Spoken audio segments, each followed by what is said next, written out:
오늘의 말씀은 출애굽기 22장 1절부터 15절까지 말씀입니다. 사람이 소나 양을 도둑질하여 잡거나 팔면 그는 소 한 마리에 소 5마리로 갚고 양 한 마리에 양 4마리로 갚을지니라.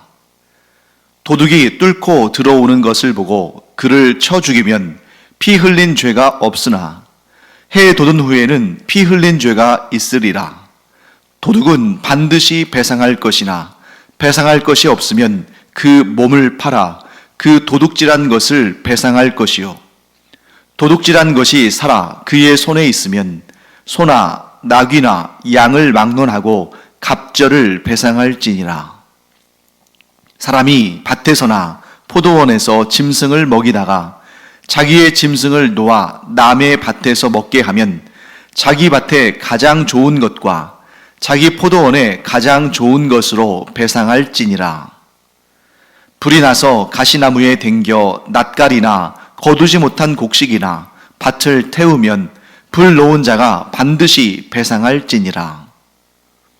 사람이 돈이나 물품을 이웃에게 맡겨 지키게 하였다가 그 이웃집에서 도둑을 맞았는데 그 도둑이 잡히면 갑절을 배상할 것이요. 도둑이 잡히지 아니하면 그 집 주인이 재판장 앞에 가서 자기가 그 이웃의 물품에 손댄 여부의 조사를 받을 것이며 어떤 잃은 물건 곧 소나 나귀나 양이나 의복이나 또는 다른 잃은 물건에 대하여 어떤 사람이 이르기를 이것이 그것이라 하면 양편이 재판장 앞에 나아갈 것이요. 재판장이 죄 있다고 하는 자가 그 상대편에게 갑절을 배상할지니라. 사람이 나귀나 소나 양이나 다른 짐승을 이웃에게 맡겨 지키게 하였다가 죽거나 상하거나 끌려가도 본 사람이 없으면 두 사람 사이에 맡은 자가 이웃의 것에 손을 대지 아니하였다고 여호와께 맹세할 것이요. 그 임자는 그대로 믿을 것이며 그 사람은 배상하지 아니하려니와 만일 자기에게서 도둑 맞았으면 그 임자에게 배상할 것이며 만일 찢겼으면 그것을 가져다가 증언할 것이요 그 찢긴 것에 대하여 배상하지 아니할지니라. 만일 이웃에게 빌려온 것이 그 임자가 함께 있지 아니할 때에 상하거나 죽으면 반드시 배상하려니와 그 임자가 그것과 함께 있었으면 배상하지 아니할지니라. 만일 새낸 것이면 새로 족하니라. 네, 오늘 본문은 크게 4가지의 내용을 다루고 있습니다. 즉 오늘 하나님께서 주시는 이 율법들에는 크게 4가지의 내용들이 등장하는데 하나씩 좀 살펴보도록 하겠습니다. 첫 번째는 탐욕을 금하라 하는 하나님의 뜻이 이 율법 가운데에 담겨 있습니다. 사실 모든 죄악의 근본을 따지고 들어가면 거기에는 항상 탐욕이 있죠. 그리고 그 탐욕은 하나님께서 기뻐하지 않으시는 것입니다. 그래서 이 율법 가운데 탐욕을 금지하는 하나님의 뜻이 담겨 있는 것입니다. 구체적인 내용들이 등장하죠. 그들의 실생활, 그 이스라엘 사람들의 일상생활 가운데에서 예들을 하나님께서 직접 말씀하심으로 그들의 삶에서 이 율법을 적용할 수 있도록 하나님께서 그들의 눈높이에서 말씀을 주십니다. 자, 소나 양, 곧 그들에게 있어서 주된 산업이죠. 그들이 목축을 했기 때문에 그들의 주된 산업인 이 목축의 소와 양을 도둑질한 경우에 어떻게 판결을 할 것인가 하는 것을 말씀하십니다. 자, 그런데 이런 탐욕에 의한 도둑질이 발생했을 때 하나님의 율법은 그것을 무조건 도둑질했으면 반드시 이렇게 갚게 해라. 도둑질했으면 반드시 이런 벌을 줘라. 이렇게 말씀하시는 것이 아니라 하나님께서는 항상 중심을 보시는 분이시기 때문에 똑같은, 겉으로 보면 똑같은 도둑질이지만 그 도둑질한 의도를 가지고 형벌을 중하게 혹은 좀 가볍게 이렇게 나누시는 아주 정교한 그런 법을 주신 것이죠. 자, 소나 양을 도둑질했는데 그 도둑질한 소나 양을 이미 잡아서 죽였거나 혹은 다른 사람에게 팔았을 경우, 자, 이럴 때에는 소의 경우에는 5배로, 양의 경우에는 4배로 갚으라고 율법은 규정합니다. 소는 5배, 양은 4배, 똑같이 5배나 똑같이 4배가 아니라 왜 소는 5배고 양은 4배였을까? 소가 하는 일들이 굉장히 많죠. 소는 더 비싸기도 하고 또 키우는데 더 많은 에너지가 들기도 하고 또 팔았을 때 돈을 더 많이 받기도 하고, 그러니까 더 많은 가치를 지닌 것을 훔쳤을 때 더 무거운 죄를 묻는 것입니다. 그런 차이가 있는 거죠. 자, 이렇게 해서 소나 양을 도둑질했는데 이미 잡아서 죽였거나 혹은 다른 사람에게 팔았을 때 소는 5배, 양은 4배로 갚으라. 그리고 소나 양을 도둑질했지만 그것들이 아직 살아서 그의 수중에 있을 때, 이때는 소도 양도 똑같이, 이번에는 똑같습니다, 2배로 갚아라, 이렇게 말씀합니다. 자, 왜 이런 차이가 날까? 어떤 사람은 소나 양을 도둑질해서 그것을 이미 잡아 죽여서 뭐 고기를 먹기 위해서든 뭐 고기를 팔기 위해서든 하여튼 잡아서 죽였거나 혹은 다른 사람에게 팔았을 때는 소는 5배, 양은 4배로 갚아야 되는데, 똑같이 소나 양을 도둑질했는데 아직 그것이 산채로 그 도둑질한 사람의 수중에 있을 때는 소도 양도 2배씩 갚아라. 자, 그 이유는 이렇습니다. 자, 도둑질한 소나 양을 이미 잡아 죽여서 그것을 자기가 처분했거나 혹은 가지고 있거나, 그리고 이 소나 양을 다른 사람에게 팔았을 경우 그것은 의도적이고 계획적인 범죄일 가능성이 크죠. 그러니까 우발적으로 탐이 나서 욕심이 생겨서 이것을 소나 양을 훔쳐온 것이 아니라 그렇게 팔아먹으려고, 불이한 이득을 취하려고 계획적으로 의도적으로 그 소나 양을 훔친 것이고, 그래서 자기가 계획한 대로, 자기가 의도한 대로 이미 처분을 한 것이 발각이 되는 것입니다. 아주 죄질이 나쁜 거죠. 고의적으로, 의도적으로, 계획적으로 했기 때문에. 그런 경우에는 형벌이 큽니다. 반면에 소나 양을 훔쳤지만 어디에 처분을 하지 못하고 혹은 처분하지 않고 가지고 있다는 것은 아직 그가 어떻게 할지를 결정을 못했다는 거죠. 그 얘기는 이 소나 양을 훔칠 때 이렇게 할 것이다, 이것을 어떻게 처분하고 어떻게 잡아서 고기를 팔든 아니면 산채로 이웃에게 팔든 이렇게 할 것이다 라는 계획을 아직 차마 갖지 않은 거죠. 이런 경우는 의도적이지 않고 우발적일 가능성이 큰 것입니다. 그럴 때는 2배로 갚아라, 이렇게 말씀하시는 것이죠. 자, 그 다음에 2번째 내용은 이것입니다. 하나님의 율법에 담긴 굉장히 중요한 특징이고 오늘 우리가 배우게 되는 가장 중요한 내용인데, 자, 먼저 결론을 말씀드리면 하나님은 이 율법에 어떤 의미를 담아 놓으셨냐면 소유권보다는 생명권이 더 소중하다. 물론 소유권이 의미가 없거나 소중하지 않거나 별로 중요하지 않다, 이런 뜻이 아닙니다. 지금 그렇다면 왜 율법에 이런 소유에 대해서 그 소유권을 지켜주고 그 소유권을 강제로 침해했을 때 이렇게 엄격한 법을 적용하도록 하시겠습니까? 하나님께서는 우리가 가지고 있는 그 소유에 대해서도 매우 관심이 많으시고 그것을 매우 중요하게 여기십니다. 그런데 그 소유권보다 더 중요한 것은 생명권이다 하고 하나님께서는 이 율법을 통해서 우리에게 말씀하시는 것입니다. 자, 이 율법에 대해서는 도둑과 관련해서 우리에게 그 내용이 주어지죠. 자, 도둑이 어떤 사람의 집에 침입했습니다. 자, 도둑이 그 사람의 집에 침입한 이유가 뭐겠어요?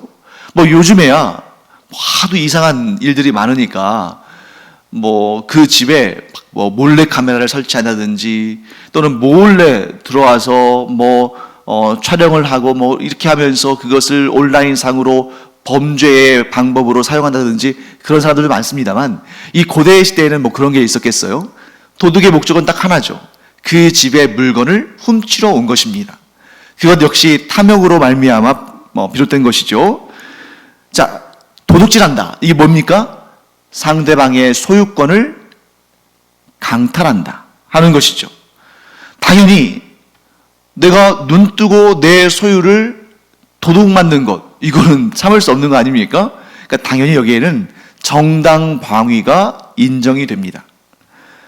자, 그런데 상황에 따라서 똑같은 도둑이라 할지라도, 똑같은 도둑질이라 할지라도, 똑같은 소유권의 침해를 당하는 상황이라 할지라도 또 이건 역시 상황에 따라서, 여기에서는 특별히 시기에 따라서 법 적용이 달라집니다.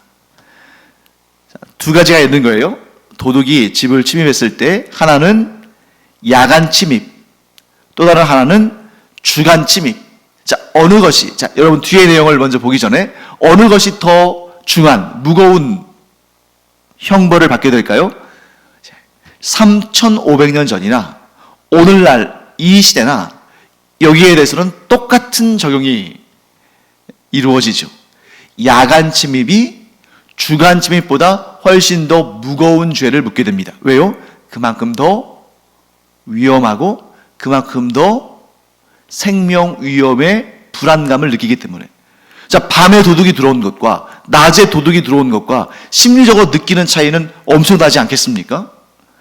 그래서 밤에 주거를 침입한 것, 밤에 도둑질한 것이 훨씬 더 무거운 무거운 벌을 받게 되는 것입니다. 자, 그래서 율법이 이렇게 말씀하시죠. 밤에 들어온 도둑을 쳐 죽이면 피 흘린 죄가 없다.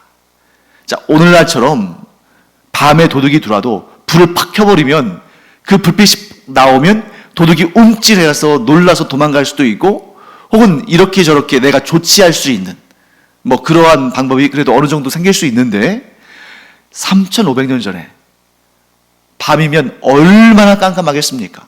그때는 전기불도 없고 그나마 불을 피우려면 뭐 호롱불이나 횃불이나 이런 것들을 켜야 되는데 그거를 순식간에 켤 수 있겠습니까? 더군다나 지금 도둑의 인기척이 들리는데 어디서 지금 불씨를 찾아가지고 호롱불을 켜고 횃불을 켜고 하겠어요? 그러니까 이 고대의 시대에 밤에 도둑이 들어온다는 것은 너무너무 두려운 일이죠. 그렇기 때문에 밤에 자신을 보호하기 위해서, 정당방위를 위해서 어떻게 대응하다 보니까 자기도 모르는 사이에 그 도둑을 죽이게 됐다면 거기에 대해서는 정당방위를 인정해서 죗값을, 즉 피 흘린 죗값을 묻지 않는다 하는 것이 판결입니다. 자, 그런데 이제 상황이 달라지죠. 해가 돋은 후, 즉 야간 침입이 아니라 주간 침입으로 되었을 때 어떻게 되느냐? 날이 밝은 후에 도둑을 쳐 죽이면 피 흘린 죄가 있다라고 판결합니다. 왜 그러냐면 낮에는, 물론 그렇다고 해서 이 도둑이 잘했다는 건 아니에요. 주거를 침입하고 물건을 훔치려 들어온 이 죄 잘못된 것입니다. 그런데 그렇다고 해서 그 도둑을 쳐서 죽이면 야간 침입의 경우에는 피 흘린 죄를 묻지 않지만 주간 침입의 경우에는 아무리 도둑이라 할지라도 그를 쳐서 죽이면 피 흘린 죄가 있다라고 말씀하시는 것입니다. 자, 이 율법에서 우리가 뭘 알 수 있습니까? 자, 주간 침입은 왜 피 흘린 죄가 있는가?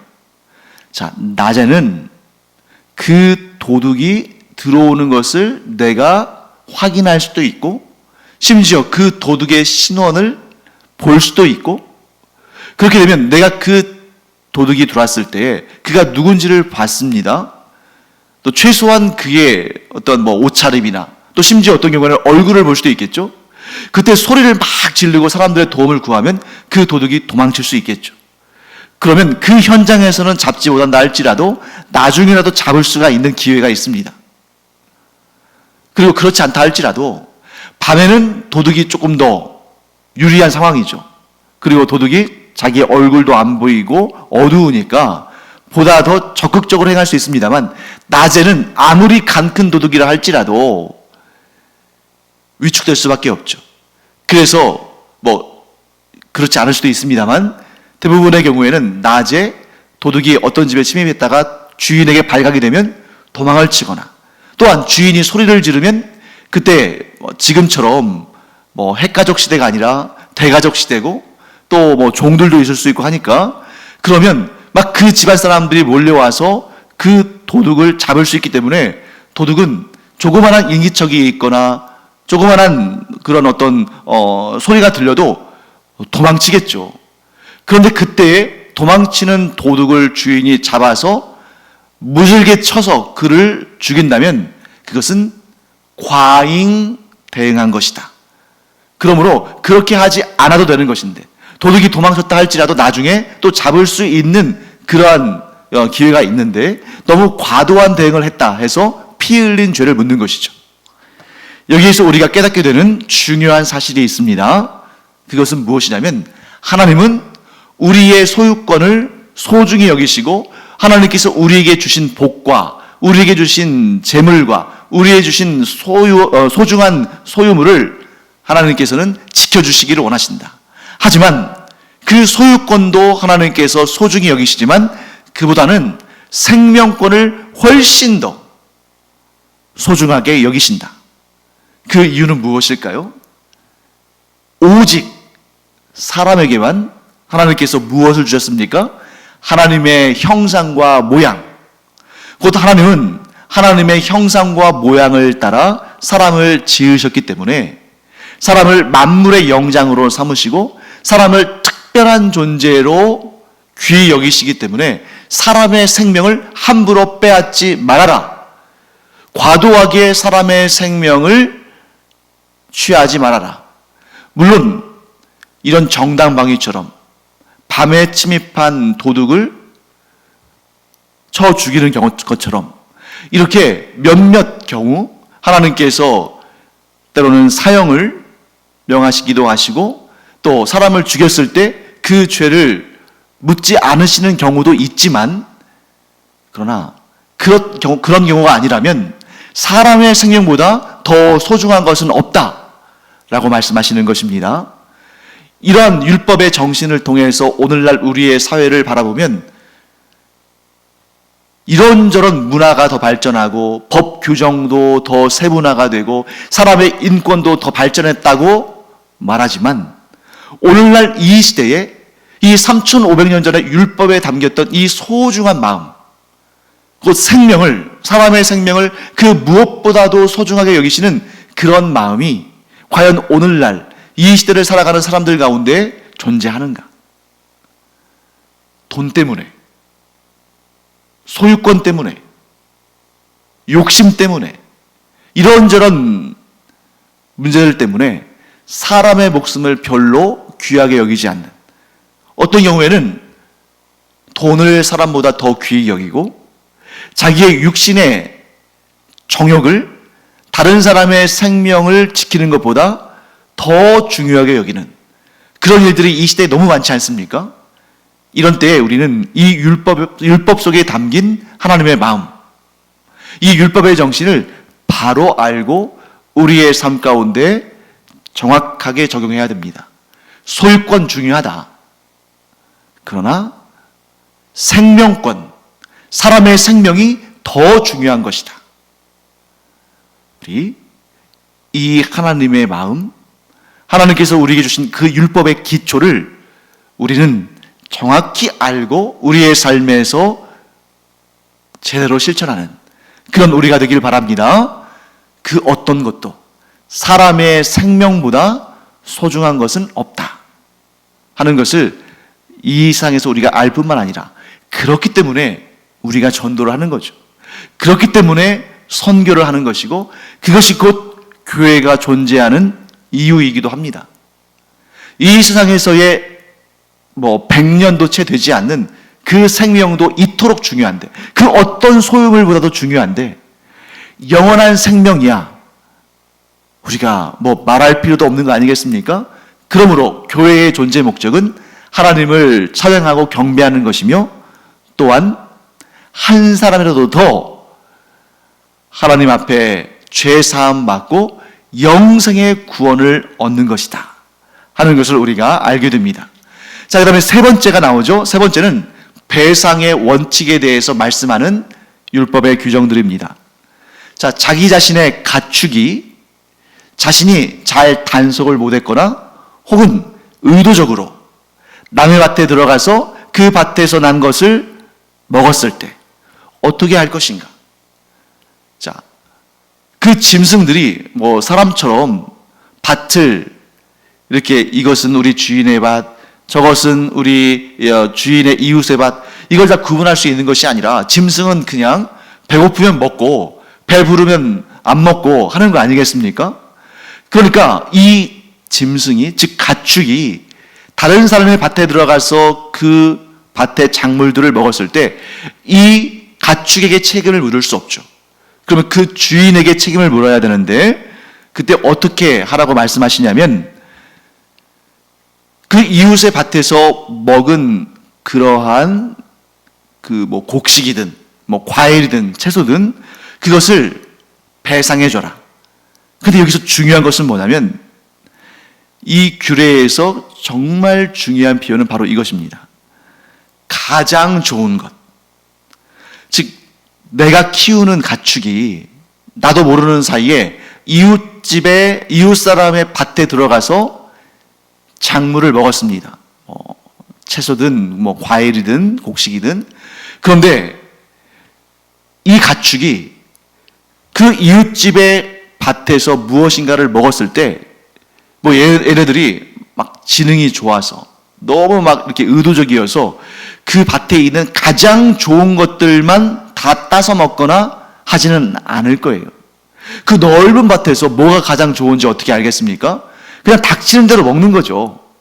가리지 않고 먹는 것인데, 그런데 그에 대한 배상을 할 때는 자기의 밭에서 가장 좋은 것으로, 예를 들면 자기의 밭에서 난 곡물이라면 그 곡물 가운데 가장 좋은 것으로, 자기 포도원에서 난 포도라면 그 포도들 중에서 가장 좋은 것으로 그 이웃집에게 배상을 해라 라고 말씀하시는 것입니다. 자, 왜 그런가?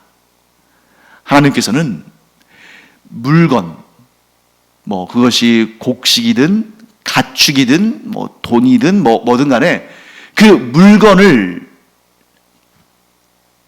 도둑질을 당하거나 또는 이렇게 가축들이 먹거나 하는 그런 이유로 말미암아 손실이 났을 때 그 손실을 입은 그 분량만큼 그대로 갚아주라 하고 말씀하시는 것이 아니에요.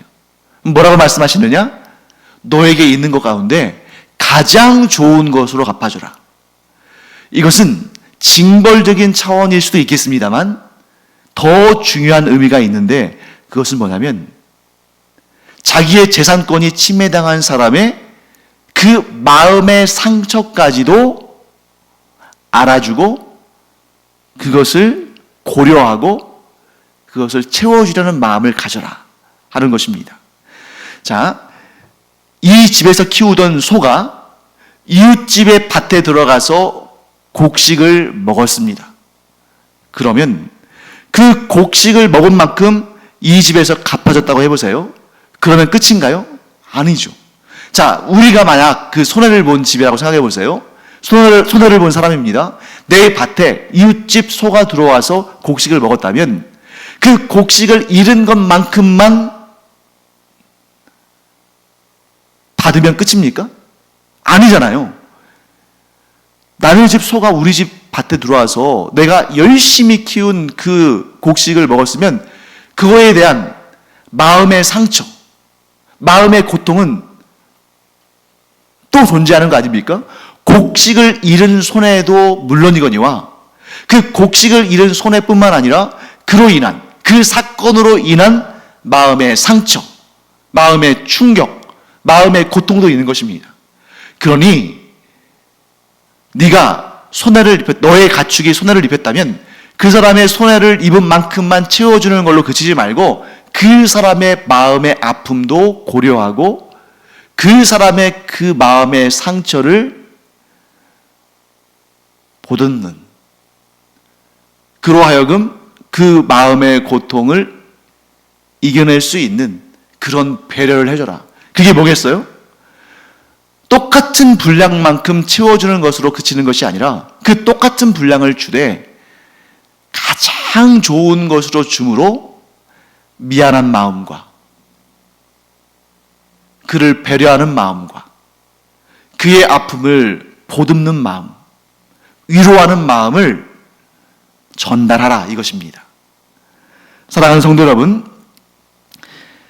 죄는 이처럼 단편적인 것이 아닙니다. 자, 예를 들어서 우리가 무엇인가를 도둑 맞았을 때를 한번 생각해 보세요. 우리가 다 몇 번 정도는 그런 경험이 있지 않습니까? 무엇인가를 도둑 맞았을 때, 그때 그 도둑 맞은 물건으로 인한 경제적인 손실을 입었을 뿐만 아니라, 자, 내가 무엇인가를 도둑 맞았을 때 경제적인 손실만으로 그칩니까? 아니죠. 내 소중한 무엇인가를 누가 도둑질해 갔을 때 그 경제적인 손실뿐만 아니라 마음에 상처가 있잖아요. 그 상처는 너무너무 오래 남는 것입니다. 어쩌면 물건보다 더 오래 남는 거죠. 그때 우리가 누군가에 의해서 나의 소중한 물건을 도둑질 당했을 때 마음에 상처가 났던 것을 우리가 경험했다면, 비록 내가 그렇게 도둑질한 건 아니지만 나의 가축이 이웃집에 손실을 가져오게 했을 때에는 그것을 갚아줄 뿐만 아니라 그 피해를 당한 자의 마음의 고통과 마음의 상처까지 어루만져주고 그것을 보듬어주고 그것을 치유하고 그 사람을 회복시키는 그러한 단계까지 우리는 나가야 되는 것입니다.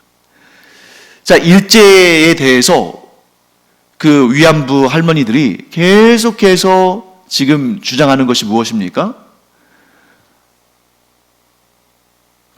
그 손해에 대한 경제적인 보상뿐만 아니라 그걸로 그쳐서는 안 되고 진정한 사과를 해라. 즉, 자신들의 그 청춘을 잃게 만들고 그렇게 고통스럽게 성을 착취하고 노동력을 착취하고 또한 그 고통스러운 기간 동안에 꿈을 이루지 못한 그러한 부분들에 대한 경제적인 손실에 대한 갚음을 당연히 해야 되는 것이고, 우리는 그러한 시간과 경제적인 손실에만 그친 것이 아니라 너무나 큰 마음의 상처를 입었으니까 그 상처를 치유하기 위해서 너희가 제대로 마음에 담긴, 그리고 변경하지 않는 그런 정직한 사과를 해라. 그런데 그것을 지금 안 들어주고 있는 거잖아요. 경제적인 손실도 나무라라 할 뿐만 아니라 마음의 상처는 더 모르고 그것은 아무것도 아닌 것처럼, 이미 다 끝난 일인 것처럼 그렇게 반응하기 때문에 이 문제를 두고 많은 사람들이 분노하는 것입니다. 나라가, 민족이 분노하는 것이죠. 하나님께서는 이렇게 말씀하십니다. 죄는 단편적인 것이 아니다. 단지 물질적인 손해만 입히는 것이 아니라 마음의 상처를 주는 것이기 때문에 그것을 갚아주기 위해서는 너의 소중한 것, 너에게 있어서 가장 좋은 것을 줌으로 말미암아 너의 마음을 전달하고 그로 인해서 위로를 받게 해라 하고 말씀하시는 것입니다. 자, 이제 마지막으로 네 번째는 뭐냐면 물건보다 관계가 중요하다 하는 것입니다. 바로 앞에서 우리가 두 번째로 공부할 때는 뭘 공부했습니까? 소유권보다 생명권이 소중하다. 그리고 네 번째는 뭐예요? 물건보다 관계가 소중하다. 자, 이런 것입니다. 누군가가 나에게 물건을 맡겼습니다. 좀 살펴보라고, 그것이 가축이든 돈이든 곡식이든 이걸 좀 지켜주라고 맡겼습니다. 그런데 이게 도둑을 맞거나 혹은 손실이 생겼어요. 자, 그러면 어떻게 할 것인가? 내 과실인 경우에는 배상의 책임이 있습니다. 그런데 내 과실이 아닌 경우에는 배상의 책임이 없어요. 예를 들면 지금 양을 맡겼는데 그 양에게 먹이를 주기 위해서 들로 나갔습니다. 그래서 들에서 이 양들을, 내 양과 또 나에게 자기의 양을 맡겨놓은 사람의 그 양을 풀어놓고 이렇게 풀을 뜯어먹게 했는데 갑자기 어디선가 늑대가 나타나서 그 이웃 사람의 양을 물어갔습니다. 어떻게 할 수가 없는 거죠. 근데 지켜보고 있었던 것이 아니라 항상 그 양을 지켜보고 있을 수는 없으니까 자기도 모르는 사이에 왕이 물어갔다면, 양을 늑대가 물어갔다면 어떻게 할 수가 없는 거죠. 그런 경우에는 배상의 책임이 없는 것입니다. 자, 그런데 애매한 경우가 있죠. 아무도 보지 않았을 때죠.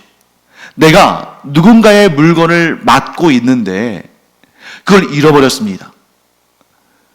그러면 그 맡긴 사람이 와서 따지겠죠. 이거 어떻게 됐느냐? 나 모른다. 내가 이것을 훔치거나 혹은 내가 이것을 방치하거나 한 것이 아니라, 그래서 문제가 생긴 것이 아니라 이게 내 과실이 아닌데 이게 예를 들어서 가축이 죽었거나 혹은 늑대가 와서 물어갔다. 내 과실이 아니기 때문에 나는 여기에 대한 배상의 책임이 없다. 이렇게 말해도 그 맡겨놓은 사람은 의심하지 않겠습니까? 이것이 욕심나가지고 숨겨놨거나 혹은 팔아놓고서 이것에 대한 책임을 지지 않고 그냥 모르쇠로 하려고 이렇게 하는 거 아닌가? 의심이 들 수 있는 거죠. 그럴 때는 어떻게 하라고 합니까? 여호와의 이름으로 맹세하게 하라. 즉, 이 물건에 대해서 맡고 있다가 그 물건을 잃어버리거나 혹은 그 가축이 죽은 경우에 자기가 책임이 없다고 말할 경우에, 내가 모르는 사이에 이렇게 됐다고 했을 때, 나의 과실이 아니라고 말할 때, 그러면 여호와의 이름으로 맹세해라. 그 사람이 여호와의 이름으로 나는 이것에 대해서 무죄하다, 나의 과실이 아니다 라고 여호와의 이름으로 맹세하면 그 맡긴 사람은 그 사람의 맹세대로 믿어줘라. 여호와의 이름으로 한 맹세는 믿어줘라. 그것이 거짓말인지 참말인지 구별하려고 하지 말고 여호와의 이름으로 맹세했으니까 그의 말을 믿어줘라. 자, 그러면 이제 공은 어디로 넘어간 것입니까? 그 물건을 맡은 자에게 넘어가는 것입니다. 아무도 보지 못했습니다. 딱 둘만 그 사실 여부를 알게 되죠. 누구와 누굽니까? 그 사람 본인과 하나님.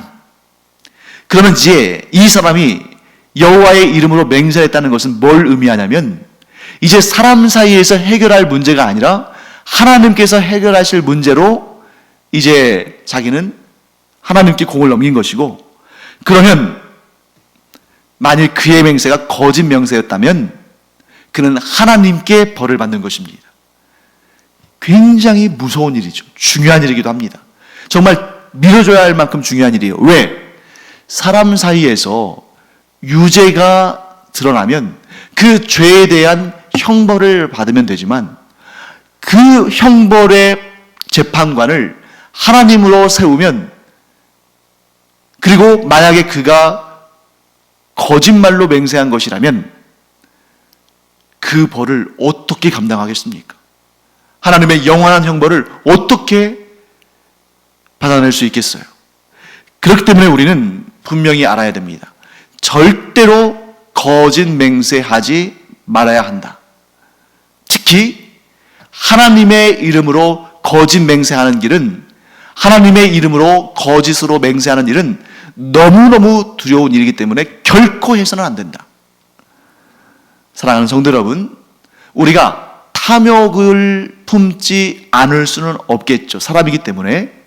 하지만 성령의 인도하심과 힘주심 가운데 이 정욕과 탐욕을, 이 탐심을, 이 욕심을 십자가에 못 박고 그 정욕과 탐심과는 거리를 둔, 관계를 끊는 그런 삶을 사는 것이 가장 중요하고, 그런데 사람이다 보니까 그 정욕과 탐심에 의해서 죄를 지었다면 하나님 앞에 솔직히 회개하고 또 나의 탐욕과 죄로 말미암아 손해가 본 사람이 있다면 그것을 갚아줄 뿐만 아니라 그 마음의 상처까지도 어루만져주는 최선의 노력을 다해야 한다. 그리고 무엇보다 거룩하신 여호와 하나님의 이름으로 결코 거짓 맹세하지 말아라. 할 수 있다면 예수님 말씀처럼 아예 맹세하지 말라. 그리고 그런 것은 그렇다고 아닌 것은 아니라고 정직히 말해라. 이러한 것들을, 이런 율법에 담긴 하나님의 뜻을 지켜 행하는 우리가 되기를 바랍니다. 기도하겠습니다. 하나님, 주님의 은혜를 감사드립니다. 저희들은 인간이기 까닭에 탐욕과 정욕이 저희를 시험할 때가 많이 있습니다만 성령께서 저희와 함께하여 주셔서 정욕과 탐심에 이끌리는 삶이 아니라 성령의 인도하심에 순종하는 그런 삶을 살게 하여 주시옵소서. 또한 소유권보다 생명권이 더 소중하다는 것을, 또한 물건보다 관계가 더 소중하다는 것을 저희들이 깨닫고 하나님의 뜻을 저희들의 삶에 잘 실천하는 그러한 주의 종들 되게 하여 주시옵소서. 감사드리며 예수님의 이름으로 축복하며 기도합니다. 아멘.